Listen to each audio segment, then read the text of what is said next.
และเหตุให้มีการตื่นจะถือกล่าวเตือนในกรณีละเมิดต่อระเบียบกฎหมายที่ได้กล่าวมาขาดเพิ่งได้จะถือศึกษาโอโหกล่าวเตือนจากบทบันทึกข้อทางความหมายและ50,000 กีบต่อคนในนี้เนาะในการสร้างปัญหาที่ว่าให้แตกให้ตื่นเนาะจะต้นฟังกับพวกบริวารในหนาเนาะอันนี้ก็ต้องได้กล่าวเตือนพอประเทศไทยมีเสียงอันบอกทักบอแน่เนาะมาตราสีระเบียบฉบับนี้ได้สร้างขึ้นเพื่อเป็นบทอิงในการจัดตั้งปฏิบัติและถูกต้องเป็นอย่างดีมาตรา5ระเบียบฉบับนี้ได้มีบทศักดิ์สิทธิ์นับแต่หนึ่งลงลายเซ็นจะทนไปจนกว่างานจะสำเร็จเนาะอันนี้เลยคือว่าระเบียบของเขาเนาะในการป้องกันความสงบสุขในงานบุญพระว่าเพื่อให้ถูกต้อง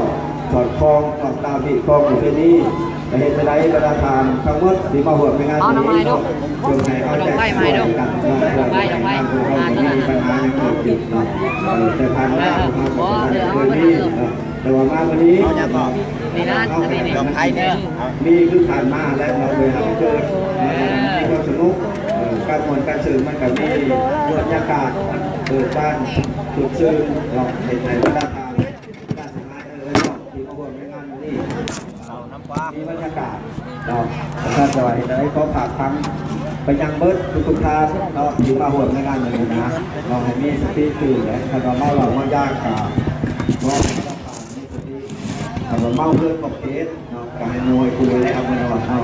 เวลาไหนมีแล้วปัญหาอย่างอื่นนะที่ผู้ยกของน้ำเนาะอันนี้ไว้นมเต้านมหรือว่าฝากส่วนการเข้ากับสิ่งนี้เนาะเป็นต้นเกี่ยวกับการมาหมวดมาสื่อในใดในสังคมของเขาจะมีการสมมติชุกมันถือจงงานกับถูกต้องสอดคล้องตามที่ข้อประเพณีเพราะว่าอยู่ที่นี้งานอันนี้เนาะเราห้าสี่จัดขึ้นมาได้เพราะเขาไปได้ละรุ่งนอกจากประดาของในภาคส่วนในระดับปัจจุบันก็หลายเติบและนอกจะเป็นงานสำนีเนาะแต่ว่างานในคนนี้ก็ยังหลายกว่านี้เราเป็นงานสำนีเราจะสร้างจังหวัดอะไรเองขอฝากคำเบิร์ดลายคนลายคำเบิร์ดและน้องคนมีความรับผิดชอบต้องการอะไรมีอย่างกับพ่อแสดงความขอบคุณหัวเมืองแกงกอบ้านหัวเมืองแกงกอได้สลายและนอกนอนบ้านมีสุขภาพเป็นแข็งมีอายุมันยืนมีผลสำเร็จในหนังสือเรียนเรามาหนึ่งก็จบพอจบให้อาจารย์ปกติเราก็จบขอเสียงกับสมัครยกประธานในบ้านโอ้ยขันคนไหนโต๊ะกับขอให้มีอายุมันคนยืนนะไอ้ดูขันคนไหนคนไหนควรละมันน้ำเขาสารมันสิขันหามันก็ได้กันเลี้ยวมาทั้งห้ามว่างอยู่ด้วยน้องเด้อเอาไปเป็นผู้สูงไปจะใช้สวยมาทั้งน้องแสนน้ำสาวผู้บ่าวผู้เพื่อตลอดหอดกระเทยพ่อพี่น้องรับใหญ่เข้ามาหาบันพักบันเศร้าบันนี้ไหนแต่ค่อยว่าน้ำกันพี่น้องคนกินคือว่าคนพาตัวเป็นคนเป็นใจกับบ้านมาเชียร์น้องคนเป็นใจอาจารย์ดนตรีไม่ต้องเข้ารายใหญ่กันหางก็ได้เขาปล่อยเพื่อนกับพี่น้องเขาสวดมนต์น้ำกันกันนี่เพื่อบ่ให้ขาดข้อมูลซึนหรือว่าการบังคับนอนไอ้รุ่นว่าบ่ให้ทันเองทันเขา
โอ้ย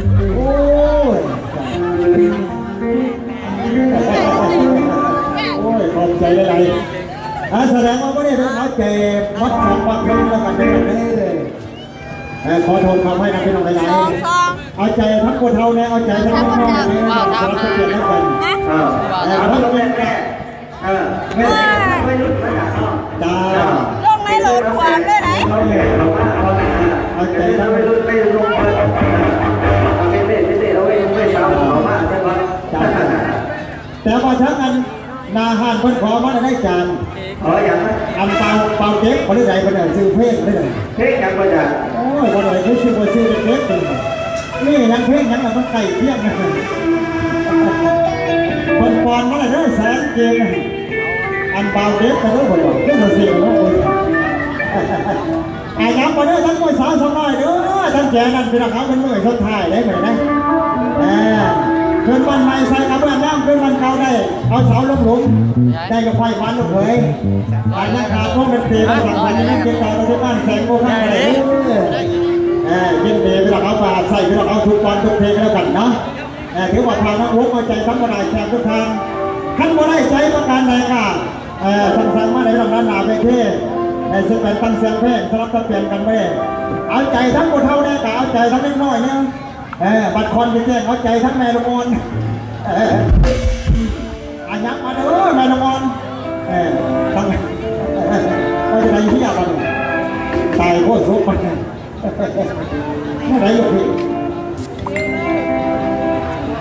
นี่ยังอาจารย์พี่ป๋าเศร้าละเด้อพ่อละเด้อเศร้าละเด้อโอ้ยเห็นหรอพี่เจ้าโอเคอาเปิดกันดักซ่าวันนี้ขออนุญาตไปแล้วเขาเอารอดเขาต้องงานทั้งงานทานคุยในวันนี้เอกวันหนึ่งนะพี่น้องจะเอาใจทั้งพี่น้องทั้งวัยรุ่นหรือว่าเจอเขาได้ตังขออนุญาตเอกวันหนึ่งพี่น้องแล้วเบิ้งสมาชิกเราต้องไปพี่น้องจัดเป็นการทั้งงานปกสปกสป้าหัวเมื่อน้ำเราไม่ต้องทานกันแล้วว่าทั้งทานจิ๊บปองอ่านครูพ่อแล้วว่าขวัญเกิดต้องสมาชิกเราเนี่ยคนเป็นใหญ่ใจตั้งเกียรติคนสองในใจตั้งเกียรตินะเอาไปเชื่อตั้งสองขวัญใจเราอายุเมื่อไหร่จะไรสั่งจะคงยากมากที่จะเลิศผ่านครับไอ้นมปกสอันผ่านไปหน่อยละผ่านก็โคตรสุกนะอาจจะท่านน้องรักเอาแพงทั้งสองขวัญใจ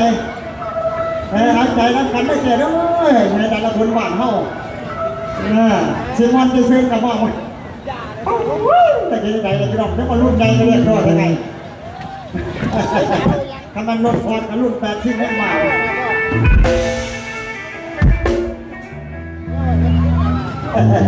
อาสะท้อนทั้งสองหัวใจอยู่บ้านไหนจะไร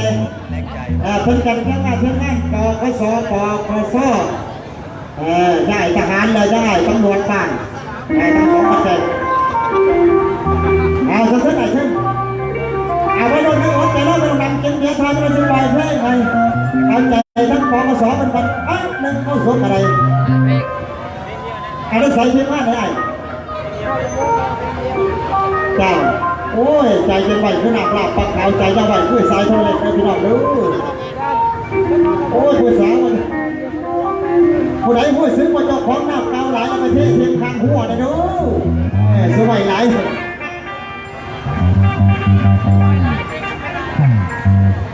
โอ้ยเจ้าสบายดีไอ้นะ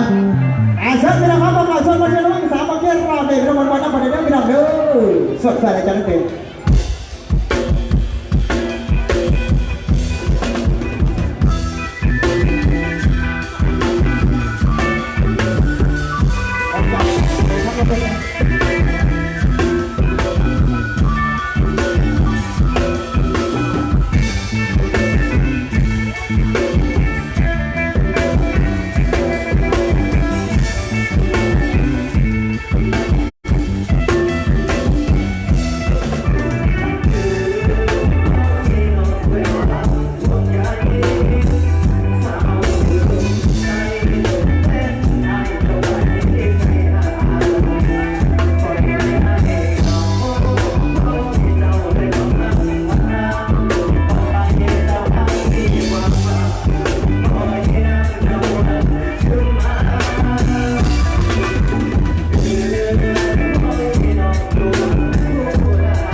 เบื่อไปแล้วเลยเมื่อไร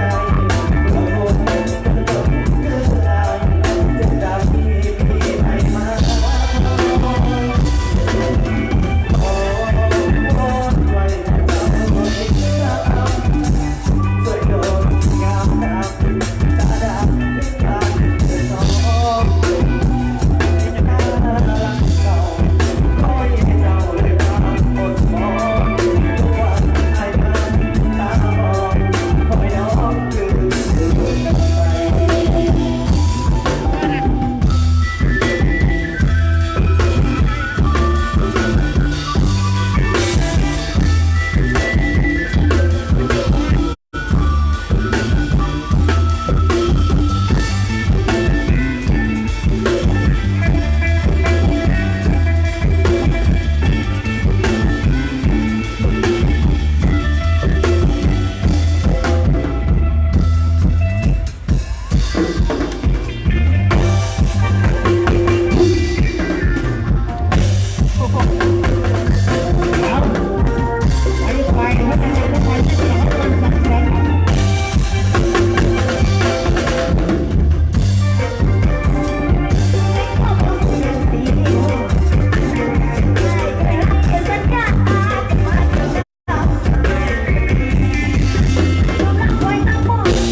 ไป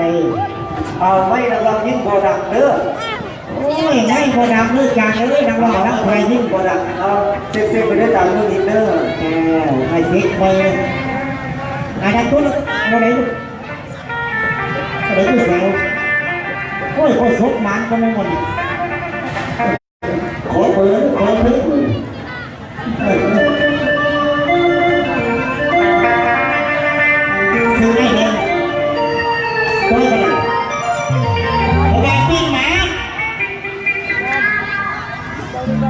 ซื้อนี่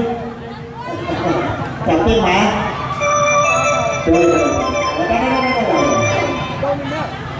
เจอเลย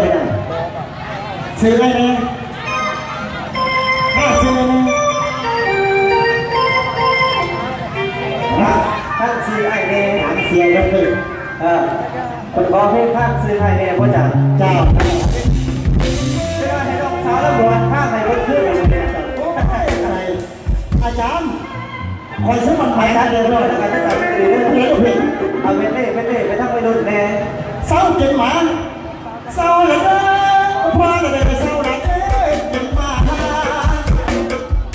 แต่เดี๋ยวนี้นะสิบอกกินหมาสินะกินกูน้อยเอาหยับมาพี่น้องหยับมาแต่หน้าตายังพอดีพอได้จับไปจองไปเลยแต่ที่ใดละบุญบ้านเฮาค่อยกินค่อยเดาค่อยเอาเลยค่อยหามันผักคนเศร้าวันไหนโอ้พี่ไงเลยซึ่งมันยืนกระดูกกระเด็นกระดานเลือดลูกแขนลูกขาเลยยักษ์ขม่าพี่น้องเนาะรู้ว่าทำกับสู้แล้วกันจังหวะก็ซื้อน้ำแข็งเขานั้นจะยังดีก็สมไปจังหวะเปลี่ยนด้วยผมจะดูดใครยังวันยังเมาอะไรจะเรื่องกินเรากินเบียร์พี่น้องเด้อครับคนไหนจะจูบจะเลี้ยงจะเรื่องซื้อกันนั้น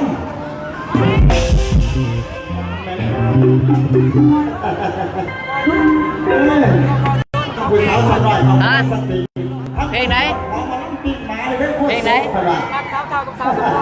เอาใจไว้รุ่นน้องอาจารย์น้องบัดนี้สลับซ้อมเปลี่ยนกันไปเอาใจทั้งบุญเทาในเด็กน้อยนี่กันบุญเทาสินี่ยังกระบัดนี้ขอมองขอบใจทั้ง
มันได้อะไรได้ปี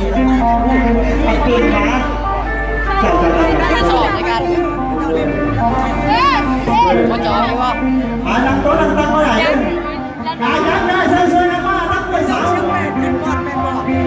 ขอเสียงคนโสดเลยนะ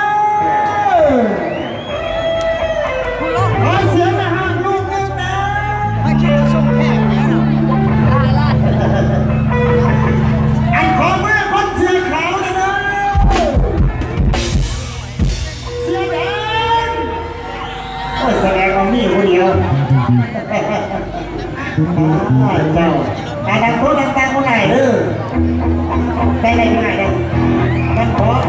ตีหมานะอาจารย์ดนตรีศึกษาไว้มันขอตีหมาได้นานๆแล้วกันเหี้ยใหญ่ใจดีอาจารย์เหี้ยใหญ่ใจสปอร์ตอาจารย์ใจสุดๆนะว่าเราทั้งด้านซ้ายมือทั้งโอกาสในตู้ยังว่างอยู่พี่น้องเนาะถือว่าท่านเริ่มงานเริ่มต้นเริ่มชวนแล้วไม่ต้องบ่ต้องวนมาเลย เด็กทราบ ท่านเจเลยยังดีอยู่ว่าจะไหนหนักที่นั่งเขาจะอะไรเท่าวันเชื่อไหมเพราะว่าลูก โจนัสจันโจนัสเนี่ย ท่านบุญคนร้ายขอบอกขอบใจท่านผู้ว่าใช่ไหมวันนี้พี่ คอยว่าขึ้นบ่ขึ้นแล้วเอาเบสลื่นแล้วว่ะพี่บอลนะตอนเร่งมอเตอร์ไซค์ห่างให้เราอยากให้เบสเนี่ยขึ้นนะดิเอาเรื่องจักบาท